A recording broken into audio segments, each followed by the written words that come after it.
Buon venerdì cari risparmiatori Banche Venete e non solo, venerdì 3 di settembre. Avete visto i video di questa settimana e gli articoli che abbiamo pubblicato che riguardano Troncone del processo del crack di Veneto Banca che rischia di andare prescritto perché si stanno allungando i tempi per il deposito degli atti perché la linea internet al Tribunale di Treviso non va come dovrebbe. Questa è una denuncia che fa, e lo ringraziamo, il PM che sta indagando De Bortoli. Se questo PM non avesse fatto questa denuncia tutto sarebbe rimasto sotto traccia. Noi abbiamo scritto immediatamente una lettera alla ministra Cartabia, eccola qua, indignata, e esattamente questa mattina, abbiamo chiamato questo numero, il gabinetto del Ministero, il gabinetto del Ministro, per sapere se la lettera era arrivata. La risposta che ci hanno dato è che non ci rispondono perché il gabinetto è aperto per il pubblico, per i cittadini che pagano le tasse, che subiscono i processi, quindi anche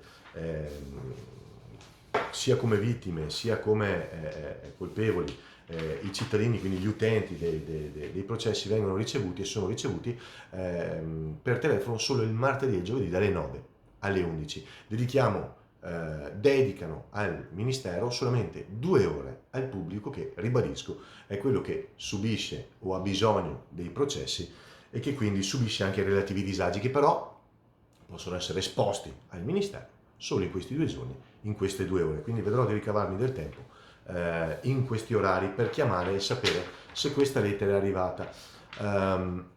Questa può essere una sottigliezza per qualcuno, per me è una cosa abbastanza importante, perché vedete, il diavolo si nasconde nei dettagli e dedicare secondo me così poco tempo a degli utenti che hanno qualcosa da dire è un segnale che non mi piace assolutamente. Io vi invito a verificare, chiamando il gabinetto del ministro, quello che vi ho detto, quindi che tempo dedicano a noi cittadini e al pubblico, e vi chiederei anche, visto che sono molto serio perché sono molto indignato, di scaricarvi la nostra lettera che abbiamo caricato sulla pagina Facebook e caricheremo fra poco nel sito che adesso manderò a tutti i nostri associati.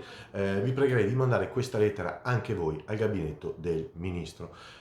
Condividete questo e altri video, questo molto corto ma con un senso intrinseco abbastanza importante. Vi pregherei di condividere questo video, ma non solo, di condividere la lettera e mandarla al ministro. Vediamo se ci dedicano solo 2 ore, se gli riempiamo la casella di posta magari ci dedicano qualche tempo di più. I risparmiatori delle 2 banche venete hanno dimostrato di avere molto carattere e io vi prego di dimostrarlo ancora e di non mollare adesso. Condividete questo e altri video nella nostra pagina Facebook Noi che credevamo, nel nostro canale YouTube sempre Noi che credevamo, oppure collegandovi a Telegram Noi che credevamo News. Ci cercate, siamo lì, vi arrivano questi e altri documenti.